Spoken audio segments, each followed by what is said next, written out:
Magandang araw. Gagawa na naman tayo ng video.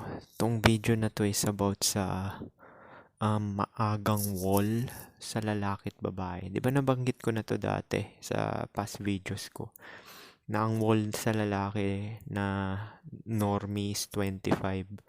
Pero kung nagpupursige ka na pumera, kuwari may ari-arian ka, tapos nag-reach ka ng 35, pero may pang-backup ka sa normie na looks mo, hindi ka napanot, hindi ka nabungi, tapos hindi na deform yung mukha mo sa disgrasya or kung anumang sakit, ay papalag ka pa rin na normie. Pero beta box ka na.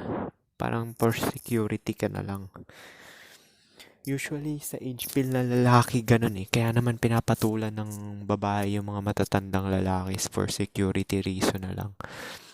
May, or yung parang may trabaho, may kabuhayan, tapos dependable naman. So, kaya pinapatulan ng mga babae yan, yung mga matatanda. Pero yun nga, at least pumasa ka sa looks threshold ng babae. Ngayon kasi maaga na rin yung wall ng ng lalaki at babae. Diba 25 pa lang kasi mga normie is below minimum nga yung kita. Or minimum, which is hindi kayang makabuhay ng pamilya na may anak na dalawa, kahit nga isa lang eh, hirap eh. Pwede kayo magtulungan, pero ganun pa rin kung may anak kayo, hirap. Okay lang siguro girlfriend, boyfriend, hindi kayo mag-aanak. Ah, okay lang yun na pang date, tapos pang mot-mot, kasya yung pera. Pero yun nga, magastos na rin mag-date ngayon kasi pagkain 100 plus na eh, or 100. So, medyo mahal na rin talaga. Kaya marami na rin masisingle na lalaki tsaka babae. Sa babae naman is dahil pogi lang gusto nila sa prime age nila, may mga alpha widow syndrome na sila. Tsaka, yun nga, tumataas na body count. So, ang wall nila is hindi lang sa reproductive side. Di ba sabi, sa 25 pataas, dahil sa alpha widow, parang yun na rin yun, psychological wall. Kasi may mga trauma na, tapos yung hypergamous nature nila, tumataas standard nila. Siyempre, pag paulit-ulit na natotrauma yan, mas lalong humihigpit, tumataas yung standard, tapos ikukumpara sa mga past relationships. So, yung mga wala namang experience na babae, walang naging boyfriend since birth, may defect din yun kasi hypergamous pa rin yun kasi nga dahil sa fantasy nila, yung mga napapanood nila Twilight, 50 Shades of Grey, tsaka Titanic, yan yung mga tatlong movies na pang Prince Charming na talagang yan yung ideal ng mga babae na parang dream guy nila na perfect talaga sa lahat ng aspeto. Mayaman, pogi, tapos dominante, may social status, tsaka social proof. So, parang gusto nila overall package. Kaya nga sila nagtatrabaho eh, para makadagit sila ng ganun. Ang flawed kasi nito sa babae is hindi sila gaanong nakaka-picture out ng anong tawag dito, na may nagko-compete sila. Ang iniisip lang kasi nila yung sarili nila eh. Parang solipsistic. May nag-comment nun na lalaki sa video ko. Yun talaga mag-isip yung babae, solipsistic. Sarili lang talaga iniisip nila. Tsaka sila yun talagang babae na present lang mag-isip. Hindi sila futuristic mag-isip. Tsaka na lang sila mag-lean towards dun sa beta box pagka nandun na sila sa age bracket na yun. Hindi nila na-foresee yung hindi kaya marami akong kasi na-overwhelm sila niyan eh. Bata pa lang, 18 to 25, na-overwhelm sila niyan. Ang daming nag-hit sa kanila, tapos nagme-message. Tapos habang tumatanda na sila, dahil gusto nila ng mga pogi pa rin, liit na ng paliit yung nila, yung mga dating pool nila. Kasi yung mga pogi na trip nila, mas gugustuhin yung mas bata pa sa kanila. So, doon na kasi sila magkakaroon ng epiphany phase. Kaya yung Ifipa ni Pace, di ba sabi ni Rolo Tomasi, nasa 28 to 31 age yan eh. Yan yung ano eh, yung tapos na yung carousel ride. Tapos na yung party. Parang last minute na, parang alas 3, uwi na, ganun.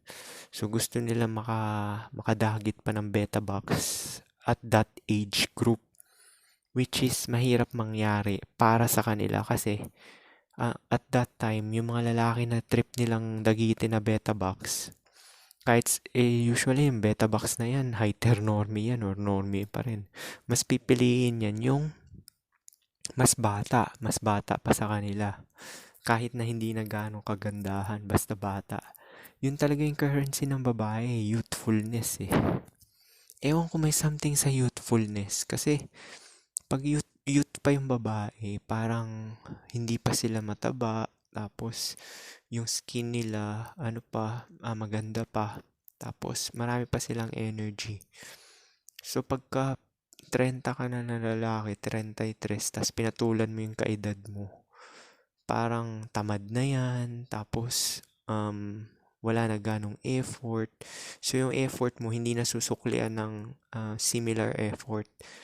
Kasi yun yung napansin ko eh. Dati nung 24 ako, nag-date ako ng 28.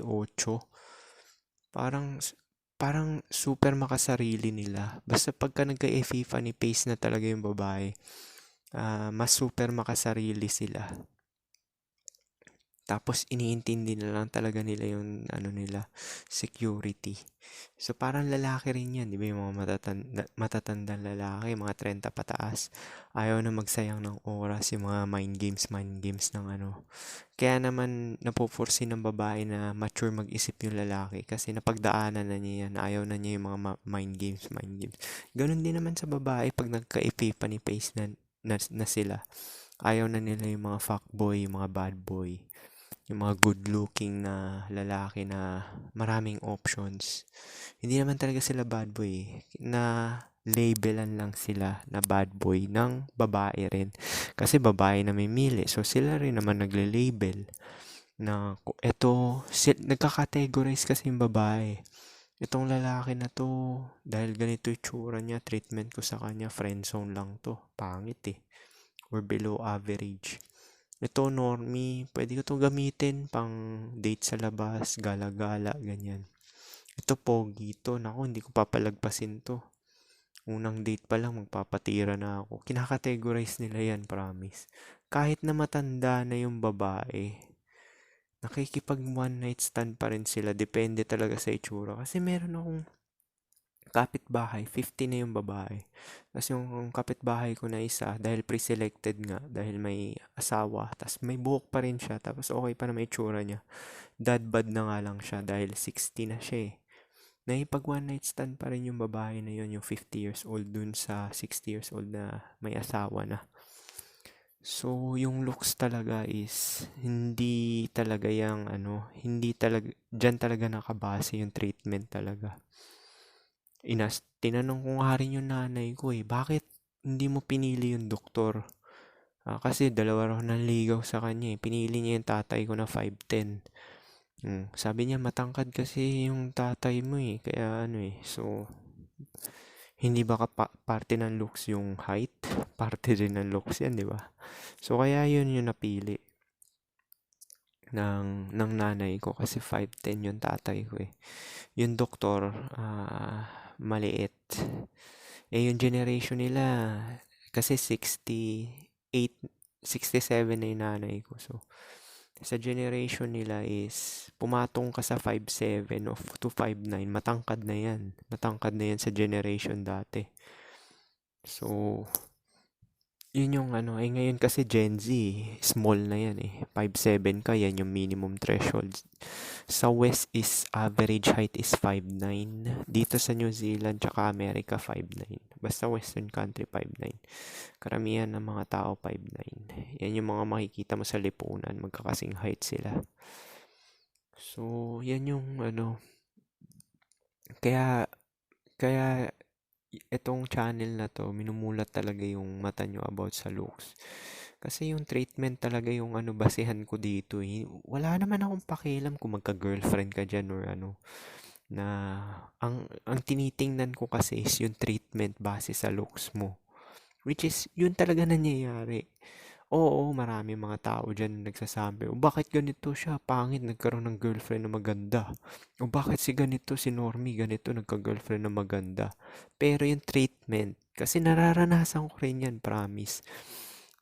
Nararanasan ko yan, nakikita ko yan sa katrabaho ko, na yung mga beta box na katrabaho ko na silbidor. Hindi lang naman sa beta pera yung napro-provide nun eh. Kasama yung serbisyo, sinama ko na yan serbisyo eh. Kasi merong iba na minimum wage lang siya na earner na lalaki.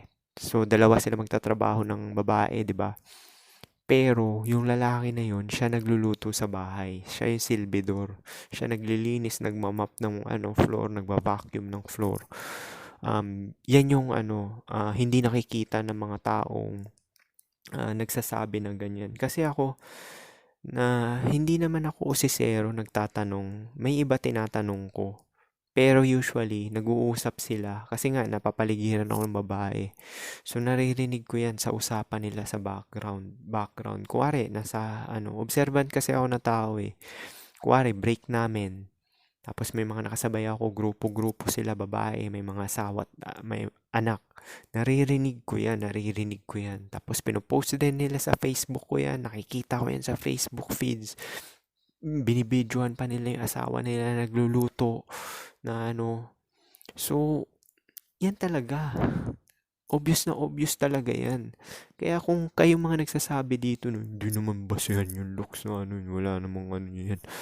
Huli na kayo sa lalo na ngayon nagtatrabaho na babae. Promise, mas naglilin towards sa looks na sila. Meron nga ibang babae na bata pa, nasa prime age.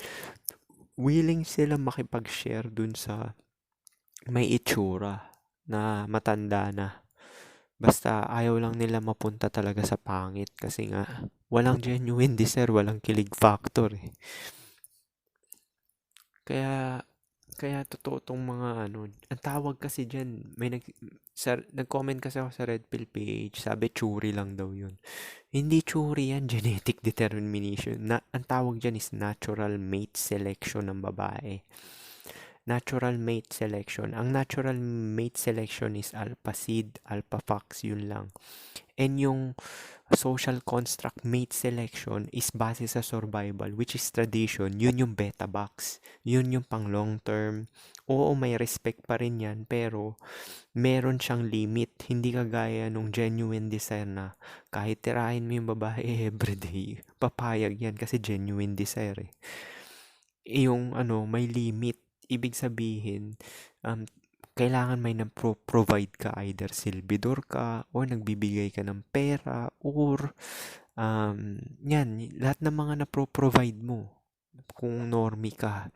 Meron transactional, lahat naman talaga transaction, pero ang nasasabi ko dun sa alpha fox na good looking side or naglilin towards sa genetic, which is natural selection or genetic determinism, mas less yung effort mo. Tapos nakakawala ka pa sa pambababae mo.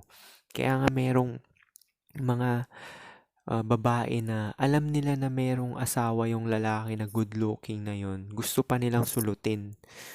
So tingin mo ba problema nung lalaki yon na nambababae siya? Hindi. Kasi yung babae yung nanulot doon sa may asawa na pogi. Yun yung nun eh. Hindi nila magets kasi yun ng mga normie to eh. Hindi talaga nila magets yun. Kasi ganyan. Kailangan may social status ka. Kailangan may ganyan. Oo. Alam ko naman yan. Yung social status, yung social proof na yan. Yung social proof na yan na nakikita ng babae. Which is, construct, base yan sa construct, hindi yan natural. Hindi yan natural. Base yan sa traditional role, which is for survival. Para makasurvive yung babae, kakapit siya dun sa lalaki na may impluensya, kagaya ng mga mapipera. Pero usually naman, yung mga mapipera, average looking lang naman. So, maglilin toward siya doon, kakapit siya doon. So, sa famous, yan, yung mga famous na mga artista, rapper, mga ganon. Although yung iba doon talo sa looks, pero kumakapit pa rin sila. Totoo rin yan, dahil yan yung tinatawag natin na na traditional role. Kumakapit sila doon sa mapapakinabangan nila para makasurvive sila. Yan yung long term na Pero, granted na may opportunity sila na short term, kahit na nandun sila sa loob ng relasyon na yon doon, magpapatira pa rin sila dun sa pogi or yung may superior genetic. Kasi yun ang natural. Natural tawag doon. Natural selection, genetic determinism. Wala kang control noon. Nalalaman ko to kasi inoobserbahan ko yung mga katrabaho ko. Pagkausap ko sila parang humahawak sila ng buhok nila. So yung mga napapanood ko sa YouTube na sinasabi nila na signs na na-attract yung babae, yun ang inoobserbahan ko kung totoo nga ba yung sinasabi nila. Which is nangyayari rin talaga kagaya kagabi, duty ako, di ba? Gabi. Kahit hindi ko sila inutusan, kusa silang tumutulong dahil nga sa looks ko. Yun lang naman talaga yun eh. Kaya simula na lamang ko tong game na to, pinapanatili ko talaga na malinis yung itsura ko tsaka presentable. Kasi yun talaga yung game talaga eh. Para irespeto ka ng tao, dapat mukha kang presentable, malinis. Hindi mo naman kailangan talaga maging super chad. Um, ah, Nagbabase lang yan sa yung parang mugging. Kuwari, doon sa trabaho nyo, presentable ka, malinis, tapos ikaw pinaka may itsura, malamang ikaw talaga yung pinaka-respetado doon. Tsaka yung confidence mo mataas kasi maraming tumutulong sa'yo. Tapos maraming bumabati sa'yo. O, yun talaga may experience mo. Kung average ka, below ka sa looks, walang babati sa'yo. Ikaw ang laging babati. Kung hindi mo pa alam tong black pill kasi oblivious ka eh. So, yan, maaga na talaga yung wall ng babae ngayon dahil sa social media age. Plus, yung mga hypergamy nila dahil nagtatrabaho na sila, STEMing, marami na silang opportunity. Kaya ngayon sa Morgan Stanley na study is by age 25 to 44, 45% ng mga babae magiging single. Kasama na yung single mother doon. Kasi walang data na nagpapakita na maraming na-knock up sa dating apps. Pero alam ko sa Pilipinas, maraming na-knock up dyan sa dating apps. Kasi marami ako nakaka-chat na 24, 25 below. Yun, nandyan pa ako sa Pilipinas. Gamit ko yung FB dating. So, tinetest ko yung, chinachat ko yung mga babae na, yun nga, willing talaga sila makipag one night stand. Binigay nila yung V nila dun sa mga naka one night stand nila na may tsura. So, kaya yan sinasabi ko na na pag 25 na yung babae, may alpha widow na yan halos lahat. In-adjust ko na nga yung wall ng babae ngayon, nasa 25 na eh. Ang wall kasi is, dati sinasabi lang biological, which is yung maliit na yung chance mo makareproduce pag 30 ka na. Pero ngayon, ang wall ng babae at lalaki is 25 dahil sa psychological. Psychological, di ba? Sa lalaki naman, ang wall doon is repulsive. Hindi ka na nga attractive, minimum pa yung kinikita mo, which is hindi ka makaka-provide ng pangmatagalan. So, hindi ka talaga pipiliin ng babae. Mangyayari sa'yo, puro rejection na abutin mo. Plus, mas pipiliin pa nila yung may itsura na lang na minimum wage. At least doon, medyo lamang sila kasi pogi yun eh. Pogi yung lalaki. Chad yung lalaki na yun eh. So, mas pipiliin nila yung minimum wage earner na pogi kaysa normie. Kasi yung normie, walang genuine desire dun eh. Kaya marami talaga masisingle na lalaki. Ang wall talaga ng lalaki is 25. Na lalo na pagka nag-fade yung looks mo past 30, which is marami akong mga katrabaho na ganyan trend. Kaedad ko, yung buhok nila talaga hindi pumapalag talaga. Yan una nagfe-fade sa lalaki yung buhok eh. Pag nag-pass ka ng 30 tapos na nagkaroon ka ng bald spot, tuloy-tuloy na yan. So far naman wala akong ganyan.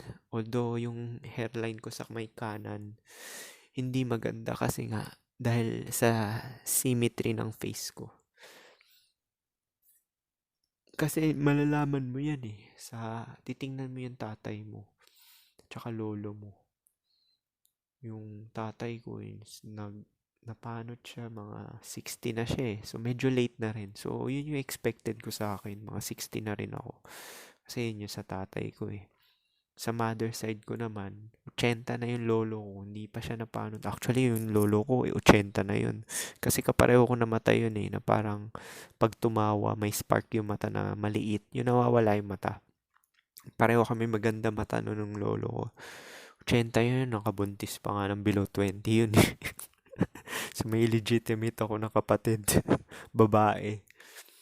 So, makikita mo yun sa ano mo, sa tatay mo, tsaka lolo mo. Pagka ganun, tsaka it boils down din sa ano yan eh, history ng genetic line nyo eh.